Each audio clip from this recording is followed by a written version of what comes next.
Bonjour à toutes et à tous et bienvenue pour cette émission spéciale L'impasse d'Epic Fury. Le monde que nous connaissions a basculé. Depuis le 28 février, nous sommes entrés dans une ère de confrontation ouverte où les équilibres du Moyen-Orient et de l'Eurasie se sont effondrés en un seul et même front. Au cœur de ce séisme, l'Iran. Puissance millénaire, pivot de l'axe de la résistance et désormais ancre stratégique d'un bloc eurasiatique qui défie l'hégémonie atlantiste. Depuis le déclenchement de l'opération Epic Fury, le monde retient son souffle, tandis que les réseaux sociaux diffusent des images terrifiantes, Téhéran sous une pluie noire de pétrole en fusion, les médias institutionnels semblent frappés d'une étrange retenue. Pendant ce temps, dans le détroit d'Ormuz, ce verrou de l'économie mondiale, la plus puissante machine de guerre de l'histoire, l'US Navy, semble paralysée, incapable d'escorter des pétroliers face à des mines rudimentaires. Nous assistons à la collision brutale entre la haute technologie des porte-avions et la doctrine mosaïque iranienne. Pour décrypter ce basculement où la diplomatie s'efface devant la trajectoire des missiles, nous recevons une figure rare, un homme de terrain et de réflexion, le colonel Alain Corvèze, ancien conseiller de stratégie internationale, fin connaisseur des arcanes de la puissance perse et témoin privilégié des évolutions du monde multipolaire. Bonjour Alain Corvèze et merci infiniment d'être notre invité. Merci de votre invitation. Bonjour. Bonjour. Entrons dans le vif du sujet. Pourquoi la technologie de pointe échoue-t-elle si lamentablement là où la symétrie semble triompher? Alors, dans votre présentation, vous avez pratiquement épuisé le sujet, puisque vous avez tout dit sur effectivement les bouleversements qu'on devine maintenant, et même on ne les devine plus, ils sont évidents, que ce conflit tragiquement et sans doute tragiquement pour les États-Unis et Israël, que ces deux pays ont déclenché et qui dessert leurs intérêts. Et il y a maintenant une propagande de guerre qui se déploie sur tous les médias occidentaux, qui fait qu'on a du mal à avoir une vue claire et objective des événements militaires sur le terrain et des conséquences stratégiques que ça entraîne. Et donc, il faut se méfier. La propagande de guerre, elle a toujours existé depuis que les guerres existent, où ceux qui attaquent ont l'habitude de dire qu'ils ont gagné et que ceux qui sont attaqués ont l'habitude de dire qu'ils ont gagné aussi, qu'ils vont résister. Donc, il est difficile de savoir, mais il est clair là que les États-Unis se sont engagés dans un conflit qu'ils ne peuvent pas gagner et ils le réalisent eux-mêmes. Et je pense, Israël pensait initialement qu'il allait pouvoir détruire l'Iran, qui est son obsession stratégique, parce que, et je vais revenir là-dessus parce que c'est important, car on ne sait pas ce qu'est l'Iran. C'est très mal connu parce qu'il y a eu de la propagande mensongère depuis l'installation de la République islamique d'Iran au pouvoir en 1979. On a cessé de mentir sur la réalité de cette révolution islamique. Et donc, on assiste à Israël a attaqué parce que lui aussi ne connaît pas les fondements de la République islamique d'Iran. Les deux attaquants, Israël et les États-Unis, ont cru que vous allez pouvoir détruire l'Iran facilement, et même avant même d'avoir entamé les hostilités, Trump avait rassemblé ses forces énormes montrant qu'il allait attaquer l'Iran, et il ne comprenait pas que l'Iran ne capitule pas même avant le déclenchement des hostilités. Et pourquoi ils ne le comprenaient pas? Parce qu'ils n'ont pas fait une analyse en profondeur de ce qu'était l'Iran. Je sais par des contacts que j'ai aux États-Unis, avec d'anciens de la CIA, avec des gens qui sont bien informés, je sais que la CIA et le Pentagone étaient hostiles au déclenchement des hostilités. Ils étaient hostiles, pourquoi? Parce que la CIA, elle avait fait des analyses sur la réalité de ce qu'est l'Iran et non pas sur la présentation qui en est faite dans les médias. Et elle savait que l'Iran a des capacités de résilience qui sont énormes. Et elle pensait, la CIA, qu'un changement de régime n'était pas envisageable. Mais les États-Unis et Israël ont cru qu'ils pourraient atteindre cet objectif. Alors au début, ils n'ont pas dit que c'était ça. Au début, c'était l'Iran est très dangereux, il risque d'avoir l'arme nucléaire et donc il faut absolument attaquer maintenant parce que sinon ce sera trop tard. Ensuite, c'était plus les armes nucléaires, c'était les capacités balistiques de l'Iran. Et puis, en deuxième position était arrivée très rapidement l'idée que le peuple iranien allait se soulever, profiter du désordre que provoquait cette attaque israélo-américaine et allait se soulever contre son gouvernement, ce qui ne s'est absolument pas produit. D'ailleurs, à ce sujet, il faut revenir sur les événements de décembre 2025 et janvier 2026. Moi, j'étais à Téhéran, enfin en Iran, parce que je me suis un peu déplacé à cette époque. Et les manifestations qui se sont produites étaient contre la vie chère par le bazar. Ce qu'on appelle le bazar, c'est toutes les forces économiques de l'Iran. Car le taux de la livre du rial iranien s'est effondré et les gens du bazar, les gens qui font des affaires, ont dit si vous ne prenez pas de mesures pour nous préserver, on va s'écrouler parce qu'on ne peut plus faire le moindre commerce. Et donc, il y a eu des manifestations suscitées par les gens qui font des affaires, par le bazar, donc, dans la rue, pour dire au gouvernement, aidez-nous. Et en fait, très rapidement, les ennemis de l'Iran, l'Amérique et Israël ont agité les relais qu'ils avaient sur le terrain pour transférer la guerre à côté des alliés occidentaux, heureusement. Mais enfin, alors pourquoi envoie-t-il le porte-avions? D'ailleurs, le résultat de ça, c'est qu'on a eu une frappe en Irak et un soldat français, un adjudant-chef de l'armée française, des chasseurs alpins, a été tué. Donc, les Iraniens ne croient plus à la sincérité des Occidentaux et c'est pour ça que les conditions qu'ils vont exiger pour arrêter la guerre vont être très dures pour les États-Unis et elles vont entériner une défaite stratégique à la fois d'Israël et des États-Unis. On pourra revenir sur ce détail, mais il est certain que ça ne se passera pas. Ça va être la déclaration officielle d'un échec stratégique américain qui va devoir abandonner ses bases au Moyen-Orient, que j'aime mieux appeler l'Asie occidentale, et que, bien entendu, comme vous le soulignez, vous le supposiez dans votre question, les pays de la région vont chercher un autre soutien, car les monarchies du Golfe, elles sont depuis des années créées, soutenues par les États-Unis d'Amérique. Leur sécurité, leur pérennité venait du fait que les États-Unis d'Amérique avaient besoin de ces monarchies et donc les défendaient. Mais là, ces monarchies se sont aperçues que non seulement les bases américaines sur leur territoire ne les protégeaient pas, qu'elles n'étaient là que pour défendre l'État d'Israël, mais qu'elles étaient une menace pour leur propre sécurité.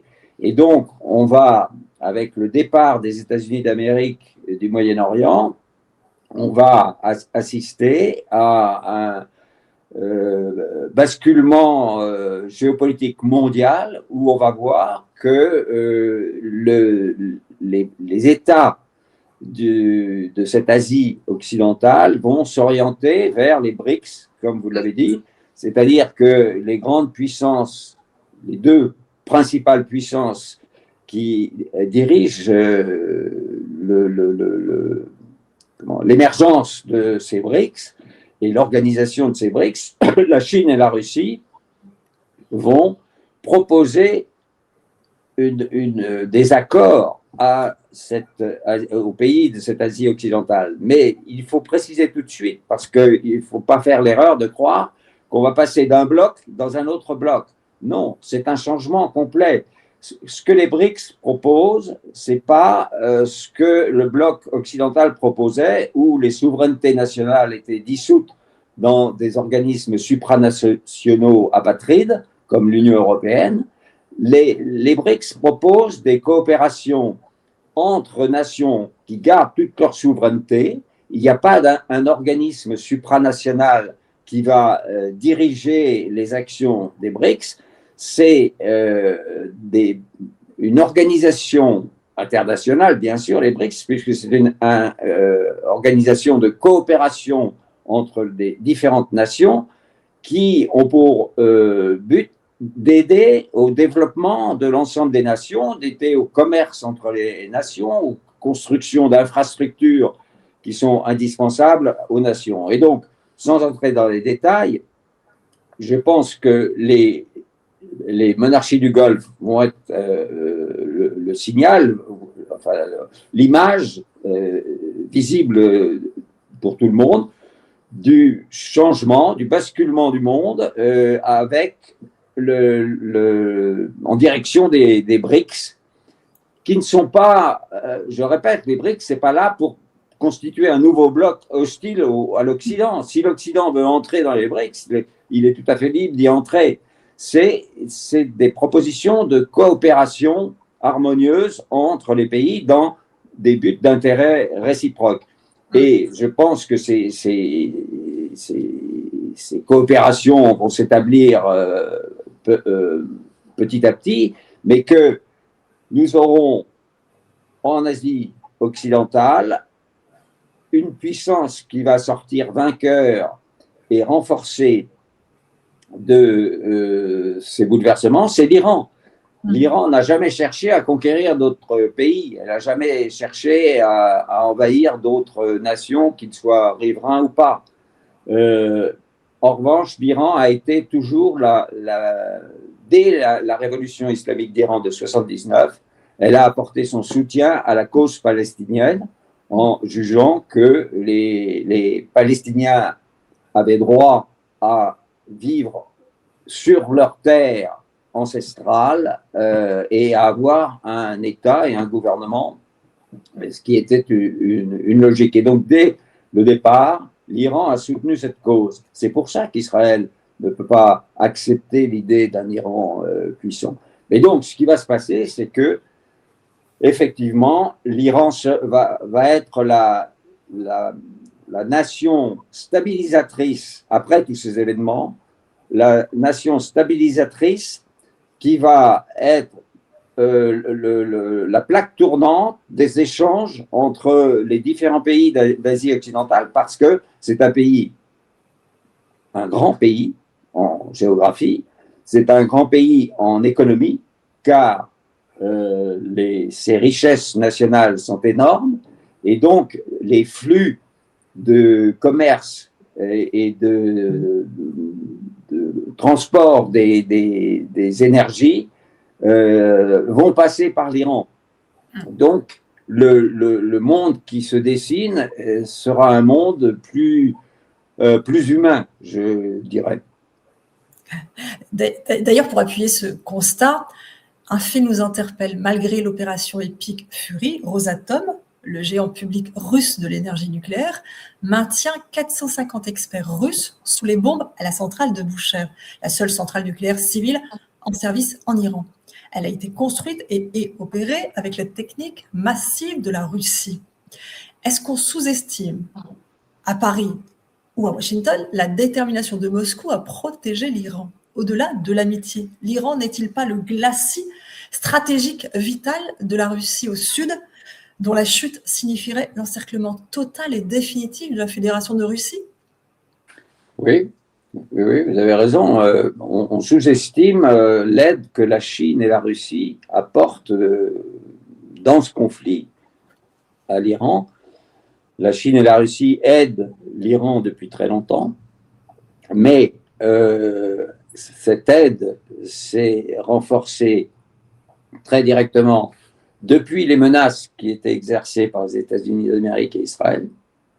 Et depuis le déclenchement du conflit, la Chine et la Russie, chacune dans leur domaine, dans des domaines différents, aident militairement l'Iran, non pas en participant directement au combat, mais en fournissant les équipements, les armements, et en particulier, en tout cas pour la Chine, elle fournit, ce qui est très important, les liaisons satellitaires qui ont permis à l'Iran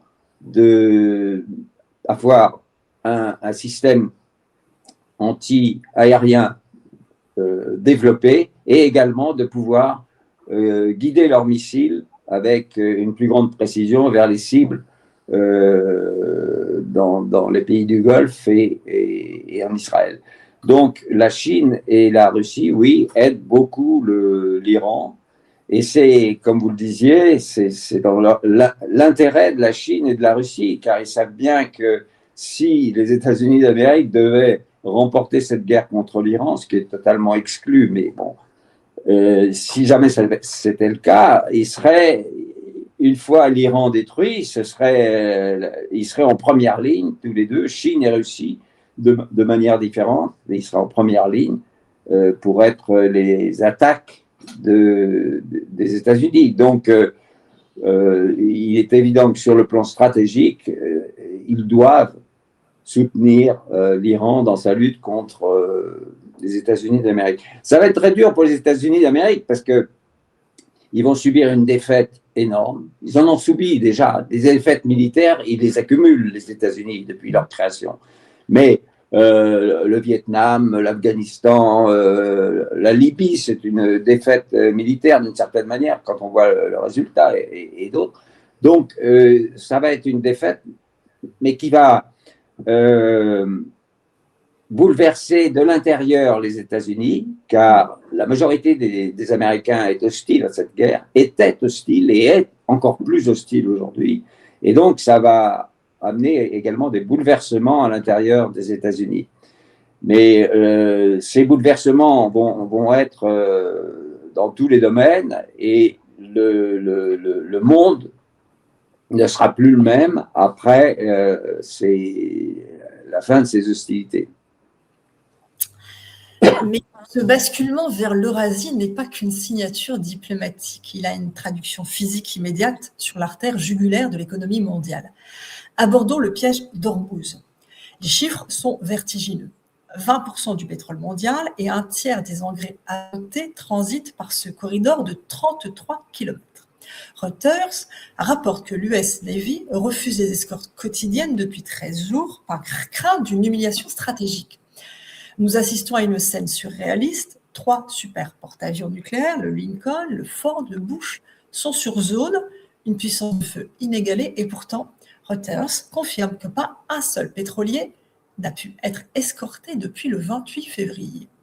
Comment expliquez-vous qu'un groupe aéronaval de 100 000 tonnes soit paralysé par de simples vedettes rapides et des mines posées par des barques civiles? Est-ce que l'opération Epic Fury n'est pas en train de démontrer l'efficacité totale de la stratégie iranienne de déni de zone?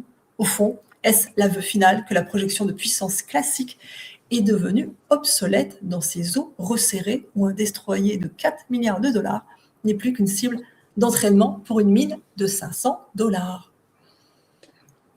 Oui, vous avez là encore, votre question est pertinente, et la réponse que je vais vous donner va dans le sens de votre question. C'est-à-dire que, d'abord, le détroit d'Ormuz, on dit qu'il fait 33 km, c'est vrai, quand on mesure les distances entre les deux côtes, la côte du côté iranien et puis la côte du côté du Golfe, enfin des États du Golfe, Oman, ça aussi, ça risque. Bon, il y a 33 km, oui, mais il faut regarder l'ensemble du resserrement que procure Hormuz. Et donc la distance varie en fonction de l'endroit exact auquel on s'intéresse. Il y a des flux de bateaux pour entrer et sortir du golfe Persique dans l'océan Indien. C'est régulé tout ça, parce que sinon il ne faudrait pas que les bateaux se rentrent dedans. Bon, donc il y a, je crois que c'est plutôt au nord que les flux sont entrants et au sud que les flux sont sortants pour les bateaux. Mais il est donc, compte tenu des distances très réduites que procure ce détroit, qui, comme son nom l'indique, est étroit, et donc ça permet de le défendre, c'est-à-dire de le fermer ou de l'ouvrir très facilement. Je ne crois pas qu'il y ait des mines actuellement. Je peux me tromper, il est possible que l'Iran en ait mis, mais ce n'est pas l'intérêt de l'Iran d'en mettre trop, parce qu'il sait très bien qu'un jour, la guerre s'arrêtera, et tous les flux, l'Iran est intéressé au premier chef par tous les flux qui passent par ce détroit pour rejoindre le reste du monde. Donc, je ne pense pas qu'il mettra des mines qui seraient dangereuses pour, une fois la paix revenue, pour la suite. En revanche, d'autant plus qu'ils ont des moyens beaucoup plus efficaces d'empêcher le détroit d'Ormuz, c'est que toute la côte iranienne est souvent rocheuse et permet des caches faciles dans lesquelles les vedettes rapides des gardiens de la Révolution, qui ont une technique très au point maintenant pour attaquer, sortir de nulle part, attaquer un bateau et repartir. Alors, on a parlé de bateaux kamikazes, oui, mais c'est rarement des bateaux. Je ne dis pas qu'il n'y en a pas, mais c'est rarement des bateaux kamikazes parce qu'ils sont capables de sauter avant que leur bateau chargé d'explosifs ne touche le bateau visé et de repartir. Ces vedettes rapides des gardiens de la Révolution sont extrêmement efficaces et peuvent interdire toute circulation dans le Golfe. C'est pour ça que les 3 gros porte-avions américains et les flottilles qui les accompagnent ne peuvent pas permettre, comme Trump avait dit qu'il allait escorter les tankers, ça n'est pas possible parce qu'il se ferait décimer par ces vedettes rapides. Non seulement les vedettes rapides, mais il est évident que les capacités balistiques de l'Iran ont été démontrées et donc ils peuvent aussi envoyer des missiles. Mais je pense que la meilleure défense sur un territoire très restreint comme le détroit d'Ormuz, c'est d'utiliser ces vedettes rapides qui peuvent interdire toute navigation à n'importe quel bateau. Donc, je ne pense pas qu'il y ait des mines pour le moment, parce que, comme je vous le disais, je ne pense pas que ce soit l'intérêt de... Peut-être en ont-ils mis quelques-unes, c'est possible, mais facilement récupérables. Ouais. Est-ce qu'on peut dire justement que donc l'Iran a déjà gagné la guerre économique et imposé son propre tempo maritime sans même avoir eu besoin de déployer sa véritable riposte? Ah oui, je crois. L'Iran a déjà gagné cette guerre et on peut déjà prévoir, comme je l'ai dit un peu précédemment, quel sera l'avenir de cette région. C'est que l'Iran va être la grande puissance stabilisatrice, parce que je le répète, l'Iran n'a jamais cherché à conquérir d'autres territoires sur d'autres nations autour d'elle. Donc l'Iran sera une nation stabilisatrice qui ne menacera personne et avec laquelle les États de la région auront intérêt à s'entendre à la fois économiquement et stratégiquement. Pourquoi? Mais parce que s'il n'y avait pas eu toutes les sanctions que l'Occident a mis sur l'Iran depuis 1979, l'Iran, avec une population très intelligente, instruite, et en plus, il faut savoir que cette population, elle a le sang perse qui coule dans ses veines, c'est-à-dire que c'était une nation pleine d'histoire et de civilisation. Et c'est pour ça que c'était une erreur folle de la part des États-Unis et d'Israël de croire qu'ils allaient pouvoir détruire cette nation. Mais on l'a tellement décrite depuis des années, en particulier en France, mais dans tout l'Occident, comme des arriérés mentaux, des arc-boutés sur une religion qui était désuète ou je ne sais pas quoi. C'est pas vrai, cette religion, elle est très proche du christianisme d'ailleurs. Il faut savoir que le chiisme est beaucoup plus proche du christianisme que le sunnisme. Et pour tout un tas de raisons que je ne vais pas développer aujourd'hui, mais on est dans la même espérance, les chrétiens et les chiites, c'est-à-dire l'arrivée d'un monde meilleur. Et ça, c'est une force qui donne de la résilience supplémentaire à cette nation iranienne et à cette population iranienne.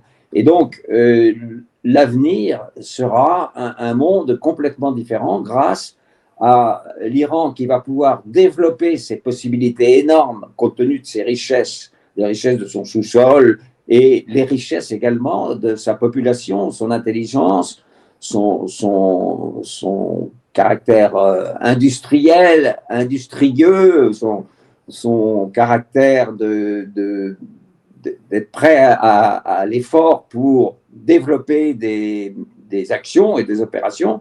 Et donc, ça va être l'aimant qui va diriger l'Asie occidentale une fois que la paix sera rétablie. Et comme je l'ai dit, on va voir ces monarchies revenir à un effort. Le général Qassem Soleimani avait travaillé de son vivant avant d'être assassiné par Israël et les États-Unis et Israël en avril 2020. Tout son travail avait été de mettre un terme aux hostilités entre les sunnites et les chiites. Et il avait obtenu des résultats très importants. L'accord de Pékin qui a été signé en 2023, je crois, entre l'Arabie saoudite et l'Iran, disant qu'il mettait fin à l'hostilité entre eux et qu'ils allaient développer des relations amicales, c'était une victoire post-mortem de l'action du général Qassem Soleimani, parce que c'était deux grandes puissances, l'une sunnite, l'autre chiite, qui disaient les hostilités entre nous sont contre-productives, nous nous mettons d'accord pour mettre un terme à ces hostilités, nous ne financerons plus les mouvements irrédentistes dans l'autre pays, c'est-à-dire que les Saoudiens arrêtaient de soutenir les opposants au régime de Téhéran et le Téhéran faisait la même chose du côté d'Arabie saoudite. Et donc, c'était un accord très important et je pense que c'est dans cette direction que maintenant va pouvoir se développer cette idée que d'abord, ils sont tous musulmans, qu'ils soient sunnites ou chiites, et que c'est leur intérêt de s'entendre, de coopérer et de développer des projets utiles pour l'ensemble des pays de la région. Passons au cœur de la machine de guerre iranienne. On parle d'une capacité de production industrielle de 10 000 drones par mois. Téhéran a investi dans une doctrine mosaïque, des systèmes analogiques et des fermes de missiles dispersées sur des milliers de kilomètres. C'est une architecture conçue pour rester opérationnelle, même si le commandement central était décapité. Trump vante des frappes chirurgicales, mais le New York Times vient de confirmer l'horreur, une école primaire pulvérisée par un Tomahawk américain. 175 enfants tués à cause de données obsolètes ciblant une base navale qui n'existait plus. Cela révèle une faille de renseignement dramatique. L'Iran a-t-il réussi à aveugler la technologie Aegis et les F-35 en déplaçant ses bases réelles vers ces fermes indétectables? Alors, je pense que l'Iran a développé effectivement des capacités très grandes dans ce domaine et donc de la simulation. Et on en voit les résultats sur le terrain. Alors, pour cette histoire horrible de cette école bombardée dans le sud de l'Iran, dans la province de Hormozgan, je pense que ça n'est pas une attaque délibérée des États-Unis et que c'est le résultat d'une erreur de calcul et d'une erreur d'appréciation. Mais néanmoins, ils n'ont pas voulu le reconnaître et ils ont eu un comportement, lorsque tout le monde a su les horreurs de ce bombardement, qui n'était pas digne. Mais vous l'avez dit, il y avait autrefois une base navale là qui avait été désaffectée, mais donc il est possible que l'intelligence artificielle ait induit en erreur les stratèges américains et que cette frappe soit une erreur tragique. Mais néanmoins, le résultat est là. Mais pour revenir aux capacités de l'Iran d'une manière générale, ils ont effectivement fait des progrès énormes. Dans le domaine numérique, ils ont été énormément aidés, c'est vrai, par à la fois les Chinois et les Russes. Mais vous savez, ils ont des cerveaux, hein, les Iraniens. D'ailleurs, il suffit de regarder les étudiants, le nombre d'étudiants qu'ils ont et d'étudiantes. D'ailleurs, il y a plus d'étudiantes que d'étudiants. Et là aussi, on raconte des histoires on fait tout un cinéma sur le port du voile ou pas le port du voile, mais on ne dit jamais que les femmes sont bien plus, sont plus nombreuses dans les universités que les garçons. Mais quoi qu'il en soit, qu'ils soient garçons ou qu'ils soient filles, ils ont un niveau d'instruction très élevé et donc ils ont tout à fait les ingénieurs et les savants pour développer toutes les technologies pour lesquelles les Russes et les Chinois certainement ont pu leur donner des bases et des soutiens. Mais eux-mêmes, les Iraniens, sont très capables de développer tout ça.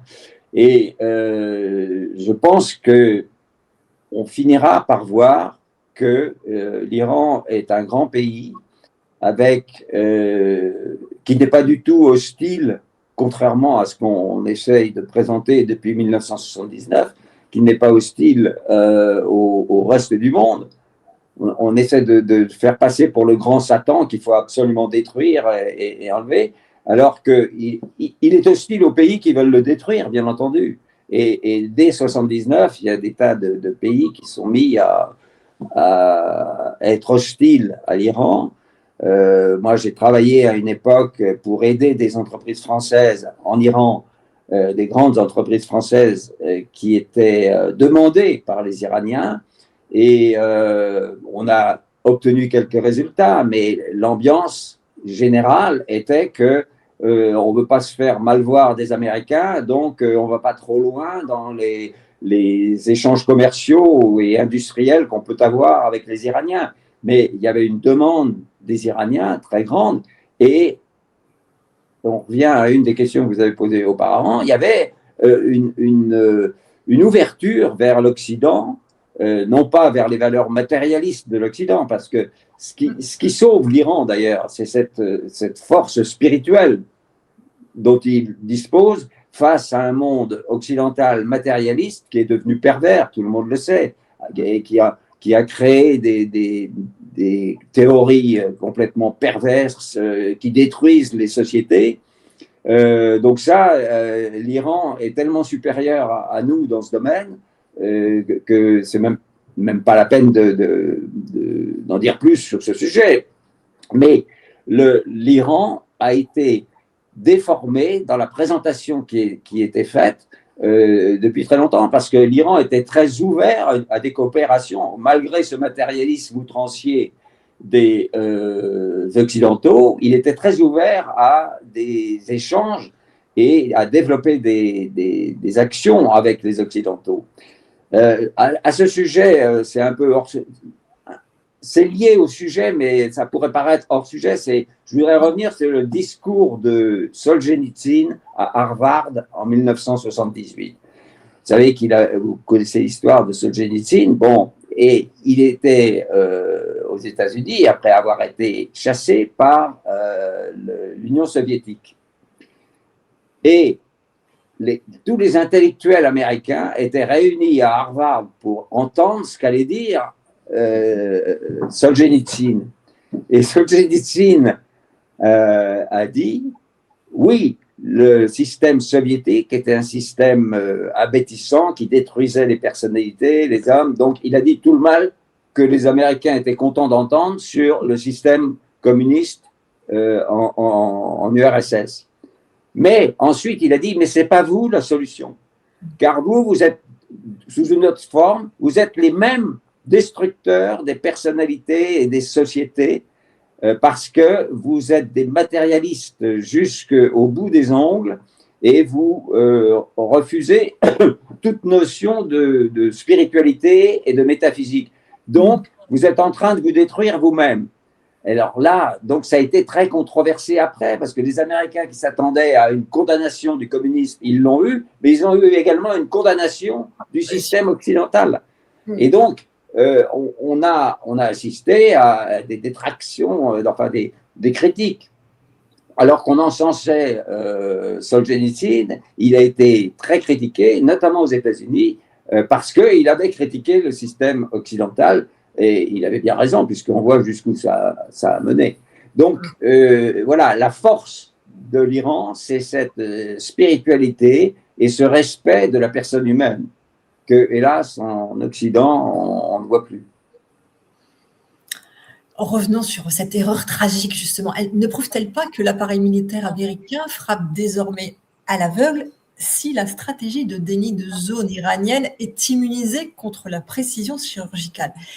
Et si même l'arme nucléaire ne garantit pas la destruction des sites enfouis comme Fordo ou Gap 44, l'Occident ne s'est-il pas enfermé dans une impasse militaire totale?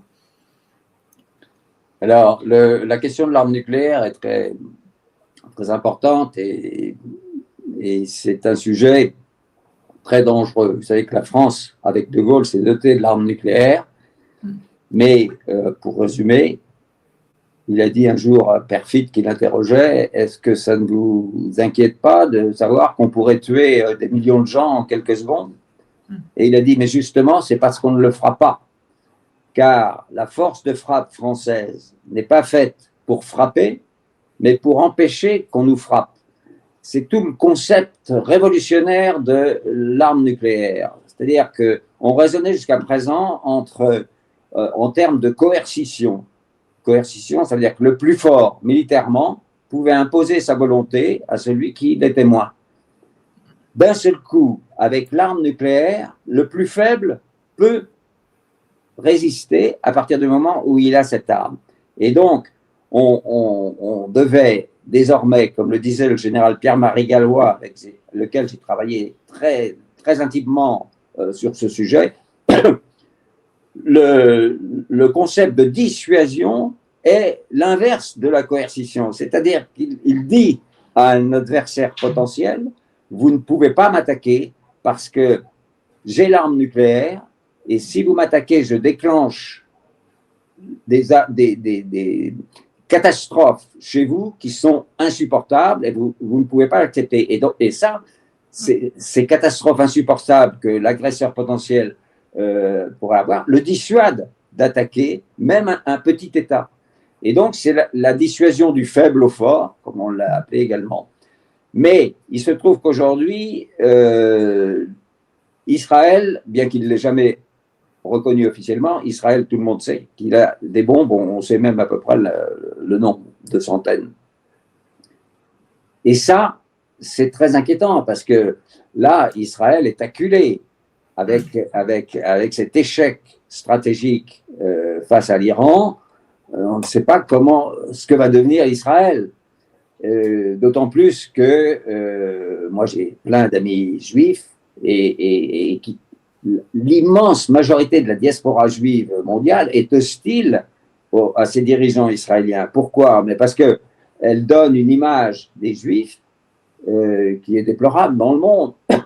Et donc, la diaspora juive s'élève de plus en plus, et le dit officiellement, contre ces dirigeants israéliens, qui ne sont même pas juifs, d'ailleurs, d'une certaine façon. Ils ne sont pas sémites. Et donc, Israël va se trouver dans une situation d'être acculé. Et que va-t-il faire avec ces bombes nucléaires? C'est là le danger, et c'est là où le reste du monde doit prendre en compte ce grand danger pour empêcher que l'Iran, dans une forme suicidaire, disparaisse, mais dise d'accord, je disparais, mais je fais disparaître le reste du monde en même temps en déclenchant une bombe nucléaire contre l'Iran. Bon, il y a un risque très grand d'utilisation par Israël de ces armes nucléaires. Et aujourd'hui, je sais qu'en Iran, il y a énormément de penseurs qui, bien qu'il y ait eu une fatwa de l'imam Khomeini qui a été reprise ensuite par l'imam Khamenei, qui a succédé comme guide suprême à l'imam Khomeini, qui a repris la même fatwa en 2003, je crois, en disant que l'arme nucléaire était contraire à la morale islamique et qu'il n'était pas question que l'Iran se dote de l'arme nucléaire. Ceci, ça a été la doctrine jusqu'à maintenant. Mais je sais qu'au sein des penseurs iraniens, certains se disent, mais Israël a cette arme fatale et le seul moyen de le contrer, c'est d'avoir également l'arme nucléaire. Alors, le débat continue. Certains disent même que le successeur d'Ali Khamenei, qui est le fils Mojtaba Khamenei, aurait dit que, effectivement, face à la menace nucléaire d'Israël, il faut que l'Iran, désormais, qu'il lève la fatwa d'interdiction de l'arme pour l'avoir, parce que c'est le seul moyen de faire face à une tentative suicidaire d'Israël. Donc, d'ailleurs, à ce sujet, la première fatwa fatwa, c'est un ordre religieux pour vos auditeurs. La première fatwa, en plus de l'interdiction de l'arme nucléaire, interdisait également la fabrication de gaz militaire. Ça, c'est très important parce que de 80 à 88, 1980 à 1988, l'Iran a dû mener une guerre contre l'Irak. C'est l'Irak qui avait attaqué, hein, là encore, soutenu par tout l'Occident d'une manière générale. Et ils ont utilisé, les Irakiens ont utilisé des gaz contre les soldats iraniens pendant cette guerre.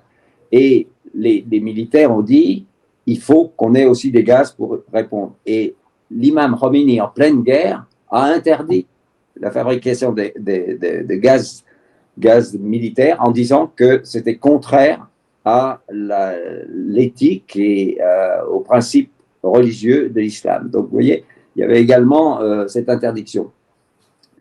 Et donc, on en est là. L'arme nucléaire, entre les mains de gens qui ne sont pas rationnels, c'est effectivement très dangereux parce que le raisonnement que je vous ai présenté de la dissuasion, ça concerne des gens qui sont cartésiens et qui raisonnent rationnellement. Est-ce que Israël est rationnel? Quand on voit ce qu'il fait aux Palestiniens, on en doute. En écoutant vos analyses, je ne peux m'empêcher de penser qu'à force de parler de déni de zone ou d'efficacité tactique, nous finissons par occulter ce qui se passe réellement au sol. La guerre, ce n'est pas seulement un plateau d'échecs électroniques, c'est un territoire qui souffre. Ce qui se déroule actuellement à Téhéran dépasse le simple cadre de l'affrontement militaire. Nous ne sommes plus dans la gestion d'un conflit, nous sommes dans une forme de dévastation durable qui transforme la géographie elle-même. Pour aborder cet aspect, il nous faut quitter les salles de commandement et regarder ce que cette guerre propre, telle qu'on nous l'a vendue, est en train de laisser derrière elle. Depuis quelques jours, Téhéran vit un hiver pétrolier. Bombarder des dépôts de carburant au-dessus d'une mégalopole de 15 millions d'habitants provoque une pluie de métaux lourds et d'acide. C'est un crime environnemental de masse, pourtant traité avec une prudence extrême dans nos médias. Pourquoi ce décalage entre la réalité du terrain et la communication officielle? La France de Macron, en envoyant le Charles de Gaulle pour forcer le détroit, ne risque-t-elle pas de devenir complice d'une catastrophe qui transformera toute la région en un foyer de haine anti-occidentale pour les 50 prochaines années? Alors, c'est très inquiétant, effectivement, mais le Charles de Gaulle n'est pas là, ça n'a pas été annoncé ainsi. Il n'est pas là pour forcer le blocage du détroit d'Ormuz. Je ne sais pas exactement quels sont ceux qui ont conseillé au président et à l'état-major des armées d'envoyer le porte-avions Charles de Gaulle, mais ils se sont aperçus quand même assez rapidement, je crois, que c'était une erreur quand ils ont vu des réactions diverses, et notamment la réaction de l'Iran. Et donc, ils ont dit, mais on ne va pas accompagner la guerre, on n'accompagne pas les États-Unis et Israël dans leur guerre, on vient juste, ils ont minimisé la présence de ce porte-avions. Bon, c'est déjà une bonne chose de minimiser la présence, ça aurait été mieux de ne pas envoyer le porte-avions. Mais je pense que effectivement,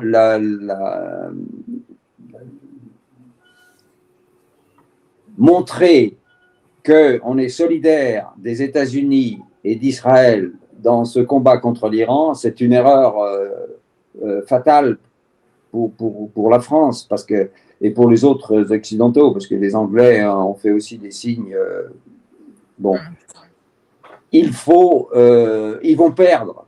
L'Amérique et Israël vont perdre face à l'Iran, et on a l'air de vouloir accompagner la défaite en envoyant le Charles de Gaulle là-bas. Donc ça, c'est une erreur. Je pense peut-être que des militaires de haut rang ont dit au président Macron, il ne faut pas le faire, mais c'est le président qui décide. Hein. Alors, il y a sans doute aussi des conseillers autour du président qui lui ont dit, si, il faut montrer notre solidarité avec les États-Unis et Israël. Mais c'est une erreur, parce que déjà, il y a des militaires français qui en ont subi les conséquences. Donc, voilà, je ne sais plus ce que vous vouliez à ce sujet, exactement ce que vous vouliez me demander. La France de Macron embarquée là-dedans ne va pas subir aussi finalement cette haine anti-occidentale pour les 50 prochaines années, sachant ce qui se passe sur le terrain? Bon, je pense que les haines actuelles finiront après le règlement de la question par diminuer et s'éteindre. Mais si vous voulez, la France a toujours été dans l'histoire, et dans l'histoire récente, même jusqu'à De Gaulle et même jusqu'à Chirac, a toujours été une puissance qui montrait son indépendance d'esprit et d'action, et qui a proposé au monde entier des solutions pacifiques au conflit. Elle a permis de résoudre un certain nombre de sujets, et notamment au Liban, par exemple, dont on n'a pas parlé, mais le Liban on va en parler juste après. Parce que là, en s'alignant sur le bloc occidental, qui est en train de s'écrouler, ce bloc occidental en plus, hein, donc c'est vraiment pas l'intérêt de la France de rester aligné sur les idées du bloc occidental, parce que ce bloc c'est évident, maintenant, il va se fissurer et s'écrouler. Je pense que l'Union européenne va disparaître à courte échéance maintenant, parce que les pays ne voudront pas accompagner la dissolution et la déliquescence qui va suivre cet échec stratégique des États-Unis au Moyen-Orient, en Asie occidentale, disons. Justement, vous qui défendez la tradition d'une France puissance d'équilibre, ne trouvez-vous pas tragique que nous n'ayons plus aucun canal de discussion directe avec Téhéran, alors que ce sont les Russes et les Chinois qui dictent désormais le tempo de la désescalade? Oui, c'est très dommage. Bon, je ne sais pas, peut-être y a-t-il quand même des canaux secrets qui existent, j'espère qu'il y en a en tout cas. C'est le rôle des services secrets d'avoir des canaux que les canaux diplomatiques officiels n'ont pas. Et j'espère que ça existe. Et donc, on devrait pouvoir faire passer le message aux Iraniens que on a compris nos erreurs et que on ne veut pas accompagner l'hostilité d'Israël et des États-Unis. Mais en même temps, en envoyant le porte-avions Charles de Gaulle, c'est pas le signal qu'on donne. Oui, c'est clair. Quant au silence des médias, justement, sur cet écocide, n'est-il pas en définitive le signe que nous avons basculé dans un régime de propagande où la morale militaire a définitivement abdiqué devant le cynisme politique? Oui, alors je n'avais pas répondu à cet aspect de votre question, effectivement, vous avez raison d'y revenir. Oui. Effectivement, il s'est produit avec cette destruction de la raffinerie à proximité de Téhéran, il y a eu un nuage toxique énorme, et puis même, paraît-il, dans les eaux, parce qu'il a plu en plus à ce moment-là, il a même neigé, j'ai vu sur des images qu'il neigeait à Téhéran. Et quand j'y étais, il y avait de la neige fondue qui tombait, mais elle ne restait pas. Les montagnes au-dessus de Téhéran, on voyait, étaient devenues toutes blanches, mais c'était de la neige fondue. Là, c'était de la neige qui tenait dans les images que j'ai vues. Et donc, en plus, on voyait, paraît-il, dans les caniveaux des rues, des produits toxiques issus de ce bombardement de la raffinerie. Donc, en plus d'un nuage, il y avait également des produits toxiques qui coulaient dans les caniveaux et qui allaient se mélanger avec les eaux d'utilisation de l'Iran. Donc, c'est effectivement une catastrophe écologique très importante. L'Iran a dit, j'ai vu une réaction, je ne sais plus si c'est Ali Rafsanjani ou bon, enfin, il y a eu des dirigeants iraniens, en tout cas, qui ont dit que c'était inadmissible, effectivement, d'avoir bombardé des installations civiles, des raffineries, que l'Iran ne l'avait jamais fait, et a menacé de bombarder à son tour les installations civiles israéliennes. Et bon, pour le moment, ils ne l'ont pas fait, mais c'est effectivement quelque chose et il va falloir des années pour nettoyer tout ça et rendre la vie acceptable dans les parties de territoire qui ont été touchées par ça. Qu'en est-il justement de la faiblesse de cette analyse sur les médias qui sont les nôtres, justement? Ça participe de la propagande? Oui, les médias d'une manière générale ne font pas leur travail d'information objective.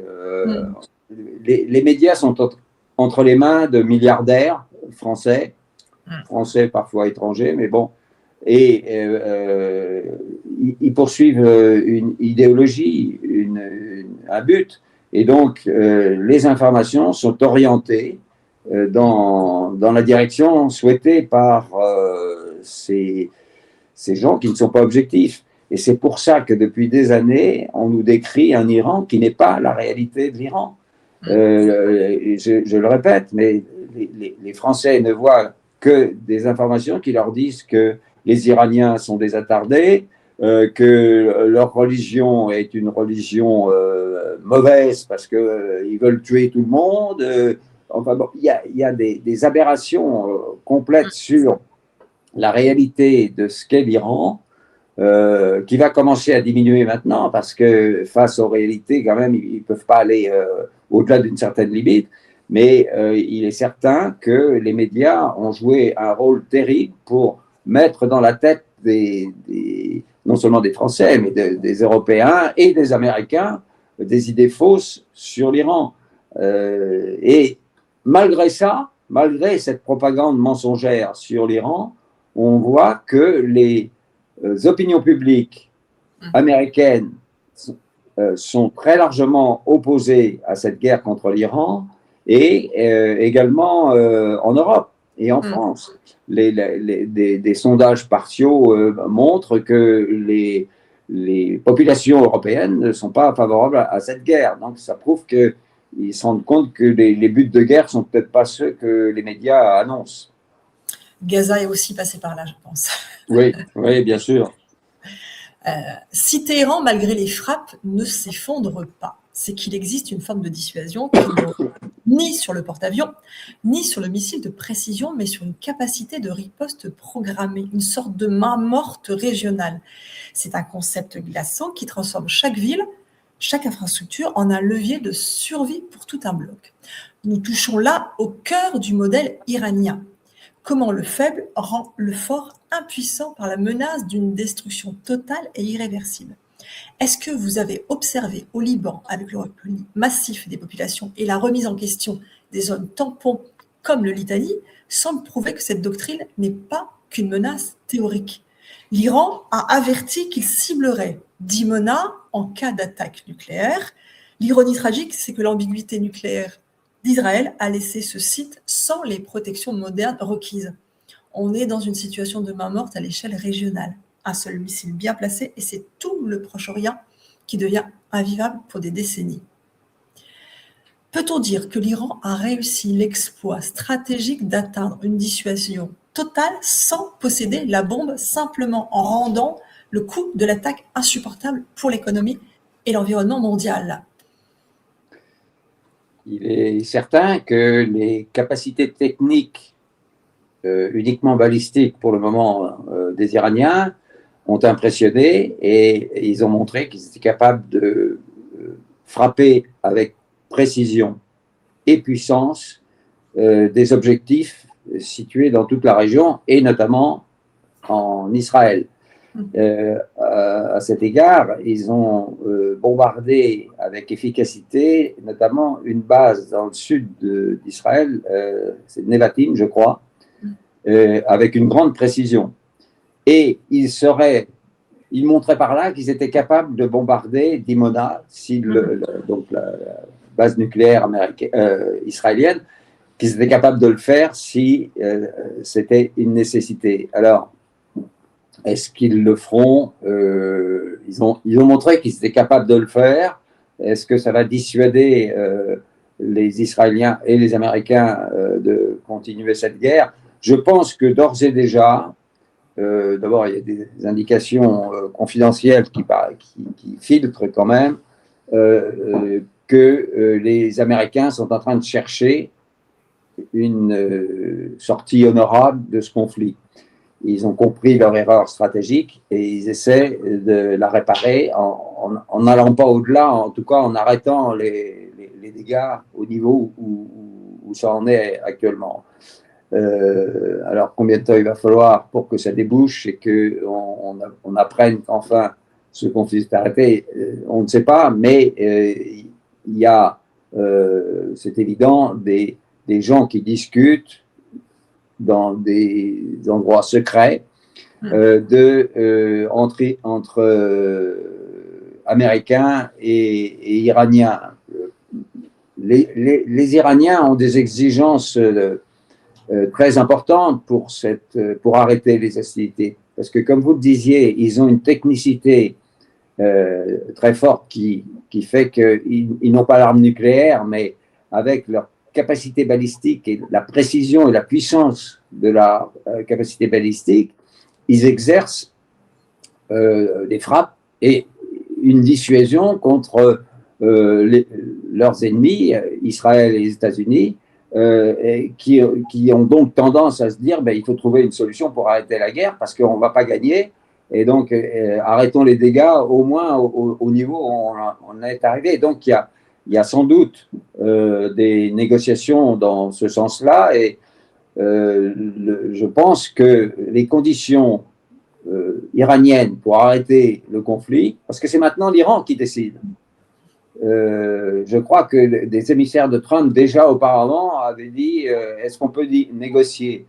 Et il y a l'un de ces, je crois que c'est Arakchi, le ministre des Affaires étrangères, ou un autre responsable iranien qui a dit en période de Ramadan, l'Iran ne parle pas avec le diable. Et donc, refusant toute négociation avec les États-Unis. Mais ça prouve déjà qu'il y a plusieurs jours, les États-Unis cherchaient un moyen d'arrêter la guerre parce qu'ils savaient qu'ils ne pouvaient pas la gagner. Et le fait d'ailleurs que le détroit d'Ormuz soit toujours bouché, c'est la preuve également de la capacité des États-Unis. Et donc, je pense que les conditions qui ont été émises par les Iraniens, on les connaît, et donc les Américains, les négociateurs américains les connaissent aussi, hein, c'est que l'Iran n'arrêtera le combat que lorsqu'il aura des garanties de sécurité totale pour l'Iran, c'est-à-dire que dans l'avenir, il y aura un accord international entériné de façon internationale, donc par Chine, Russie, l'ONU d'une manière générale, qui dira l'Iran ne peut plus être attaqué à l'avenir par surprise ou sans surprise. Ensuite, il y aura des garanties qui est la levée immédiate de toutes les sanctions économiques sur l'Iran. Il y a d'autres articles, c'est dommage, j'aurais dû les noter, mais je n'y ai pas pensé. Il y aura également des garanties exigées par l'Iran pour arrêter le combat, que les États-Unis retirent toutes leurs bases dans l'Asie occidentale, donc dans toutes les monarchies du Golfe. Et je ne me souviens plus, là, j'ai plus en tête tous les articles. C'est dommage parce que c'était très, très parlant, mais là, j'ai déjà donné 3 conditions qui sont émises par l'Iran. L'Iran n'arrêtera, et c'est lui qui décide de l'arrêt de la guerre, ce n'est pas les États-Unis. Et les États-Unis, ils voudraient l'arrêter, mais voilà. En plus, je pense que les Perses sont une ancienne civilisation, ils sont très fins et ils sauront offrir une porte de sortie à peu près honorable aux États-Unis d'Amérique, qui est quand même la grande puissance du moment, où le président américain, qui est très fort pour ça, pourra dire j'arrête la guerre parce que l'Iran, finalement, c'est des gens gentils, on va s'entendre avec eux, voilà, il va faire un discours en disant j'ai gagné la guerre, alors qu'il l'a perdue. Mais voilà, mais donc ça ne dérange pas les Iraniens que Donald Trump puisse faire le beau à Washington. Cette pirouette. Pardon, allez-y. Oui. Je disais oui, pour faire cette pirouette. Oui, il est très fort dans ce domaine, c'est un acteur remarquable dans ce domaine. Mais donc, je pense que l'Iran n'arrêtera la guerre que lorsqu'il aura des garanties certaines qu'il y aura un accord international. Ce ne sera pas uniquement avec les États-Unis d'Amérique, mais ce sera parce qu'ils n'ont plus confiance du tout dans la parole des États-Unis d'Amérique. Mais donc, il faudra un accord international, peut-être sans doute patronné par l'ONU, donnant toutes les garanties de sécurité à l'Iran. Et voilà. Cette réalité, vous l'avez approchée de très près. Vous avez été chef d'état-major adjoint de la FINUL au Liban. Vous avez vu cette force se construire brique par brique au sud avec la montée en puissance du Hezbollah. L'armée israélienne vient d'ordonner l'évacuation totale au sud de Nazar es-Zarani. On parle de déplacer 1 million de personnes, 20% de la population libanaise de villes comme Tyr, Nabatiyeh ou Bint Jbeil. C'est une rupture historique. Habituellement, la limite stratégique était le fleuve Litani. En remontant jusqu'aux Zarani, on demande à 1 million de personnes de tout quitter. C'est la volonté de raser la géographie pour briser physiquement cette main morte dont nous parlons. Pour vous qui avez géré cette zone, assiste-t-on à une volonté de raser la géographie du Sud-Liban pour briser ce rempart? Oui, mais je pense que dans la conception israélienne, le Liban, c'est à conquérir. Pas seulement le Sud, mais tout le Liban. Ils veulent même conquérir la Syrie. Tout ça, ça fait partie du Grand Israël. Et là, ils sont en train Alors, je n'étais pas chef d'état-major de la FINIL, j'étais conseiller du général qui commandait la force des Nations Unies. Mais ce que vous avez dit est tout à fait exact. J'ai une grande connaissance de cette région du Liban et du Liban en général et des Libanais que je connais bien, tous, qu'ils soient chrétiens ou sunnites ou chiites. Et je sais les frictions qu'il y a entre les Libanais, entre justement les différentes cohésions. Alors, il y a quand même une unité, une majorité des Libanais qui est unie contre Israël, parce qu'ils savent bien que tous leurs problèmes viennent d'Israël. Et pour les plus éclairés, ils savent aussi que le but d'Israël, c'est de s'emparer du Liban complet. Et c'est pour ça que le Hezbollah est soutenu non seulement par la population chiite représente 30%, même peut-être un peu plus, de la population libanaise. Donc, il représente une population importante. Et c'est pour ça, d'ailleurs, que dans les élections, ils ont de nombreux députés, et je ne sais plus combien ils en ont, mais ils ont de nombreux députés, et ils ont des ministres dans le gouvernement. Et il est certain que donc il représente une force politique et aussi une force militaire, comme tout le monde le sait, avec la branche armée du Hezbollah. Mais ces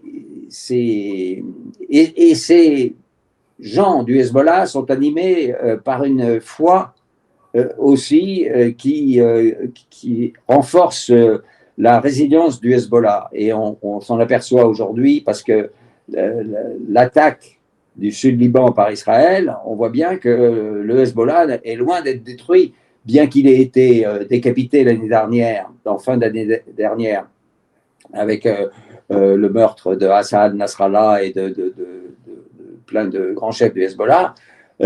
Ça l'a affaibli, c'est certain, mais cette résilience est là et aujourd'hui, on sait que leur armement n'a pas disparu.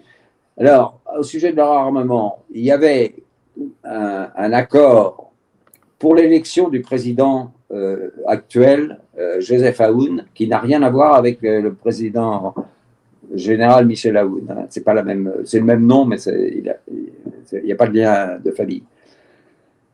Lorsque le Hezbollah a été affaibli, et donc au cours de l'année dernière, le Hezbollah a levé son veto pour l'élection du président de la République. Le Liban n'avait plus de président de la République depuis 2 ans.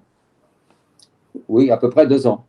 Et parce que le Hezbollah avait un candidat qu'il soutenait et qui était soutenu par une partie des Libanais, pas seulement le Hezbollah, c'était Souleymane Frangier. C'est un chrétien maronite. Au Liban, le président de la République, je dis ça pour vos éditeurs, le président de la République est nécessairement un chrétien et nécessairement un chrétien maronite. Et donc, le candidat du Hezbollah, c'était Souleymane Frangier. Les autres forces politiques du Liban ne voulaient pas et voulaient alors les forces libanaises, par exemple, voulaient Samir Jaja, qui est lui complètement lié aux États-Unis et à Israël, et bon, il y avait d'autres candidats, mais il n'y avait jamais à l'Assemblée nationale, c'est l'Assemblée nationale qui élit le président. Il n'y avait jamais la majorité qu'il fallait pour élire, et le Hezbollah et ses alliances avec des chrétiens et d'autres partis du Liban n'arrivait pas à faire élire non plus son candidat, Souleymane Frangier. Et il y a eu un blocage qui a duré pendant, je crois, au moins 2 ans, peut-être même un peu plus de 2 ans. Et ayant été affaibli, il est vrai, par les frappes israéliennes au cours de l'année dernière, je ne me souviens plus quand exactement, mais dans la deuxième partie de l'année dernière, ou au milieu de l'année dernière, le Hezbollah a levé son veto pour l'élection du président de la République. Et il a dit, donc, je vous laisse élire le président que vous voulez. Du coup, le président Joseph Aoun a été élu. Mais le Hezbollah avait posé comme condition qu'il n'y ait pas au programme du futur président de désarmer le Hezbollah. Parce que le Hezbollah, c'est la milice qui a permis, c'est plus qu'une milice, hein, c'est une véritable armée qui a, par ses combats, chassé Israël, qui a occupé pendant 78, 22 ans, je crois, une grande bande de terrain au sud du Liban. Et c'est le Hezbollah qui a chassé cette occupation israélienne. Et d'ailleurs, ça a été applaudi par tout le monde. Je le rappelais récemment à l'ambassadeur du Liban à Paris, en lui disant, qui critiquait la position intransigeante du Hezbollah. Il dit, mais c'est quand même le Hezbollah qui a chassé Israël du sud Liban. Et il a dit, oui, c'est vrai, et on a applaudi. Et c'est vrai que l'ensemble des forces, sauf ceux qui sont vraiment liés à Israël, mais sinon, la plupart, l'immense majorité des Libanais étaient très heureux de voir que le Hezbollah avait chassé les Israéliens du sud Liban. Mais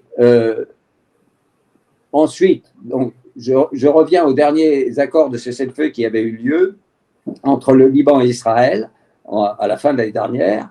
Et dans ces accords de cessez-le-feu, il était dit que le Hezbollah devait faire disparaître ses armes lourdes, c'est-à-dire ses missiles et essentiellement, ces armes lourdes du sud Liban jusqu'au Litanie, jusqu'à la rivière Litanie, qui est effectivement comme une sorte de frontière, parce que c'est une rivière qui est très encaissée entre la ligne bleue, qui est la frontière avec Israël, et au nord, cette rivière de Litanie.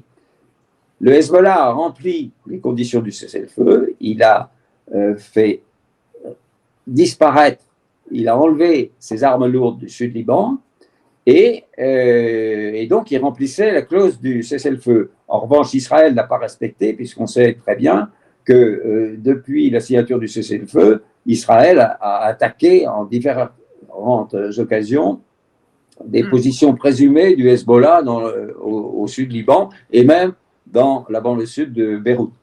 Donc, Israël n'a pas respecté les termes du cessez-le-feu, mais le Hezbollah l'avait fait, lui. Maintenant, les conditions ont changé depuis cela, et là, Israël a décidé de mener une offensive à l'intérieur du Liban. Alors, je crois qu'ils ne sont pas allés très loin pour le moment, car ils ont subi des pertes, et ils se sont rendus compte que le Hezbollah n'était pas démantelé et que ses forces étaient encore capables de leur porter des coups. Et donc, Israël, en ce moment, je ne sais pas s'il va continuer, mais ce qu'il fait, c'est essentiellement des bombardements, aveugles ou pas aveugles, mais qui détruisent. Alors, les chrétiens subissent les mêmes bombardements maintenant que les chiites. Et donc, il y a des prêtres maronites qui ont été tués au sud Liban. Il y a eu des tas d'églises détruites. Et donc, Israël a montré que les chrétiens n'échappaient pas à sa vindicte. Et ceci est... je ne sais pas où en sont aujourd'hui les attaques d'Israël contre le Hezbollah, mais je sais qu'ils ont fait des destructions énormes comme ils n'avaient encore peut-être jamais fait. Et non seulement sur le territoire du sud Liban, c'est-à-dire jusqu'au fleuve Litanie, mais également dans la banlieue de Beyrouth et même dans d'autres endroits au nord du Liban. Donc, il y a donc une offensive israélienne à base, non pas de terrestre, hein, parce que terrestre, ils ont peur du Hezbollah. Mais il y a une offensive avec des attaques aériennes et des bombardements d'artillerie, où là, ils ne craignent rien, mais ils bombardent donc d'une façon importante. Mais je reviens sur la décentralisation du combat. J'ai oublié de le dire concernant l'Iran, c'est la même chose. Effectivement, quand il y a eu des décapitations des chefs un peu partout, en Iran comme au Liban, la décentralisation du commandement est très importante. C'est-à-dire que jusqu'au niveau les plus bas de l'organisation militaire de l'Iran comme du Hezbollah, le commandement n'est pas coupé. On peut être coupé d'un chef qui a été tué ou avec lequel on ne peut plus parler, mais ils savent très bien ce qu'ils ont à faire et donc il y a une grande décentralisation effectivement du commandement. C'est valable en Iran, mais c'est également valable avec le Hezbollah au Liban. Justement, avant de conclure, puisque le temps imparti est compté, certains analystes comme Alon Mizrani, une voix juive antisioniste très influente qui plaide pour la dignité et la solidarité, suggèrent que c'est précisément ce que l'Iran attend. Aspirer Tzahal dans une opération terrestre d'envergure, après 15 jours de conflit entre les sirènes incessantes au nord et les frappes iraniennes, l'initiative semble avoir changé de camp. Est-ce qu'Israël n'est pas en train de tomber dans un piège préparé depuis des années visant l'épuisement total de son armée et de sa société, là où le marteau américain ne peut plus rien pour eux? Oui, il est certain que l'échec américain de l'appareil militaire américain que lui impose l'Iran a des conséquences sur Israël. Israël ne tient que parce qu'il a le soutien des États-Unis d'Amérique, et ça depuis sa création pratiquement. Hein. Et donc, mais il a développé un outil militaire très important, très sophistiqué, grâce à l'argent des États-Unis.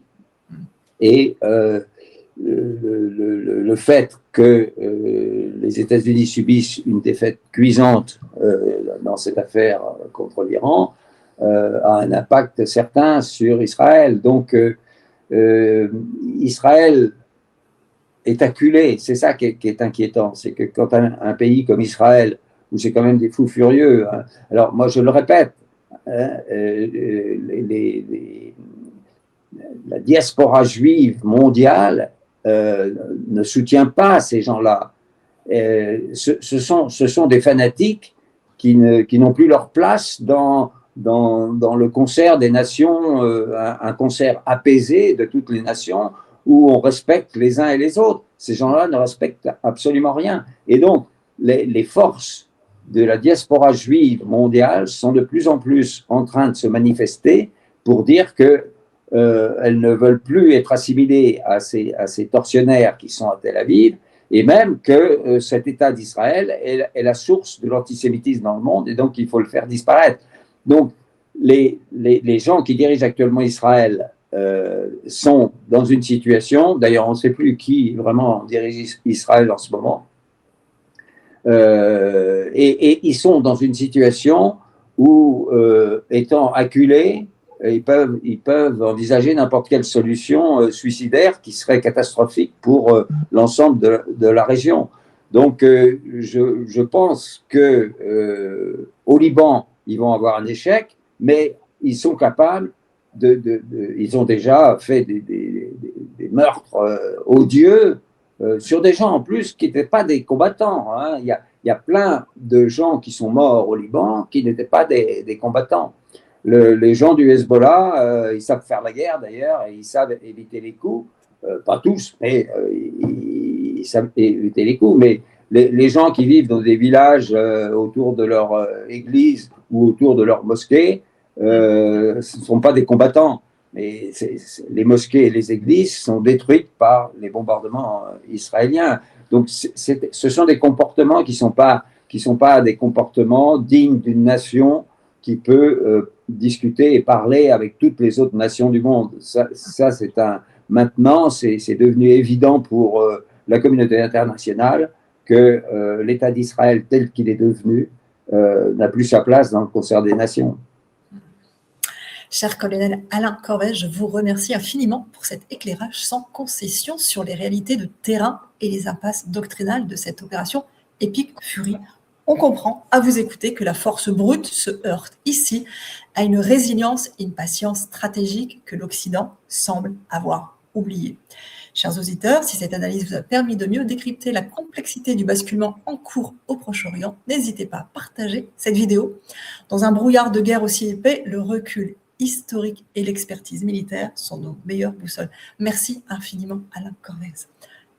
Abonnez-vous à Observe-Actu TV pour ne pas manquer nos prochains décryptages. Merci de nous avoir suivis et à très bientôt. Merci beaucoup. Au revoir. Au revoir. J'espère qu'on n'est pas très en retard pour vous. Non, ça va. Merci. Au revoir. Au revoir.